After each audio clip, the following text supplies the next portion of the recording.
William Henry Harrison by Sharon McMahon. Read by Sharon McMahon. A republic endures when loyalty is to principles of democracy, not party.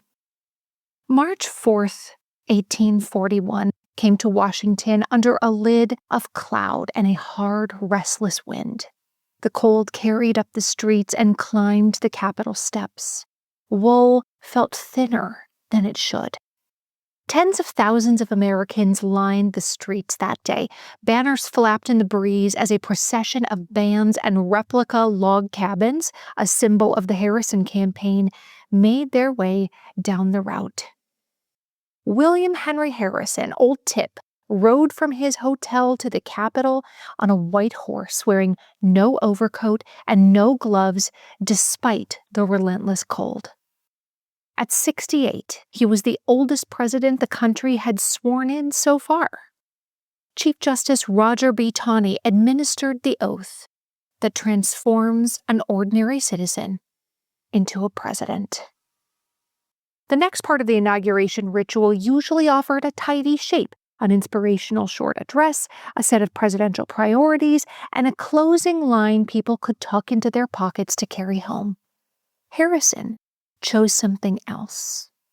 When he began to address the nation for the first time, the speech kept unfolding, dense, sweeping, packed with history and warning. It took nearly 2 hours to deliver the 8,445 words. A month later, Harrison was dead. 4 years earlier, Americans had watched the economy seize up. The panic of 1837 triggered bank failures, collapsing credit, business closures, and deep insecurity. Martin Van Buren had inherited much of that crisis, and the Whig Party, of which Harrison was a part, treated the economic pain as a moral indictment of Van Buren, mocking him as Van Ruin. They offered Harrison as a kind of national reset, an old soldier with a simple image, maple syrup and a catchy slogan, and a promised return to balance. The campaign itself carried a hint of the political future: mass rallies, merch, songs, spectacle. The country learned that elections could be won through story as much as through argument. Harrison, perched above the crowds at his inauguration, didn't offer an auspicious vision of the future. Instead, he issued a series of constitutional warnings. Undergirding them all was a broader lesson that would continue to reverberate throughout the nation's history. A republic, he cautioned, endures only when the people are loyal to the principles of democracy rather than the interests of political parties. The great danger, Harrison told the country, does not appear to me to be in a usurpation of power not granted, but in the accumulation in one of the departments of that which was assigned to others. He meant the executive branch in particular, and described a system of democracy that stays free only when each branch's power is limited, when Congress acts like Congress, courts act like courts, presidents act like presidents, and none of them swallow the rest. That is a lesson that does not expire. A republic survives by distributing power so broadly that no single person can hold it all. Harrison paired that warning with a second, equally durable claim: democracy carries limits. He praised the foundations of the American constitutional republic as a government resting on the people, but he refused to treat the people as an unlimited force. Sovereignty, he argued, does not mean the majority can do whatever it wants. Americans possess power precisely equal to that which has been granted in the constitutional compact, and individual citizens retain rights they never surrendered. Some they could not surrender because they are unalienable.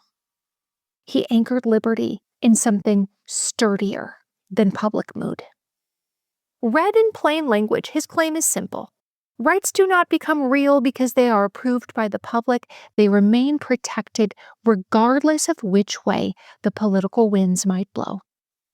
Harrison's third lesson comes with a sharper edge. He wanted his listeners to recognize a particular kind of political fraud. He described what he called the old trick of those who would usurp the government of their country. The trick wears a familiar costume. Leaders speak in the name of democracy, stirring fear about aristocracy and wealth, framing themselves as the people's only defender. He gave his listeners a way to tell the counterfeit from the real thing. He described liberty as mild and tolerant and scrupulous as to the means it employs, while the spirit that impersonates liberty is harsh, vindictive, intolerant, and totally reckless. A movement that claims it protects freedom while discarding restraint announces its destination long before it arrives. The fourth warning runs straight into the modern bloodstream. Harrison turned, near the end, to political parties. He accepted that parties can produce vigilance to keep the government in check.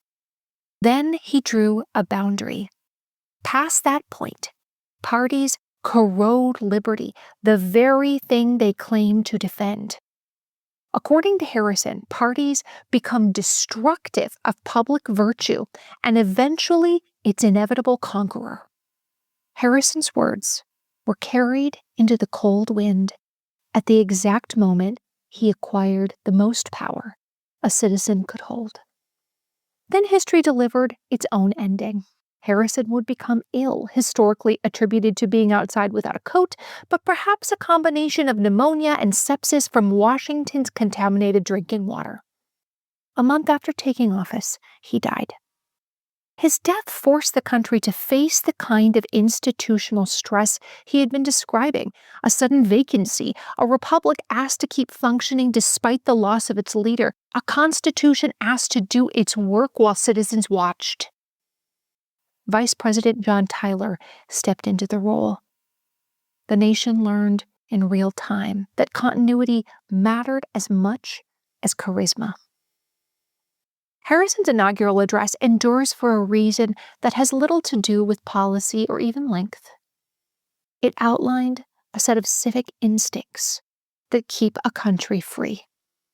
Power belongs in more than one set of hands. Rights sit above majority impulse. Beware anyone who uses the language of democracy as a mask for domination. Parties can replace the common good with permanent factions. Those lessons do not require agreement about the issues of the day. They require agreement about the kind of country we intend to remain. Harrison stood on the Capitol steps that blustery March afternoon and warned Americans that the Republic's greatest threats often arrive dressed as familiar things: urgency, righteousness, loyalty, victory. His presidency vanished almost as soon as it began. His warnings stayed.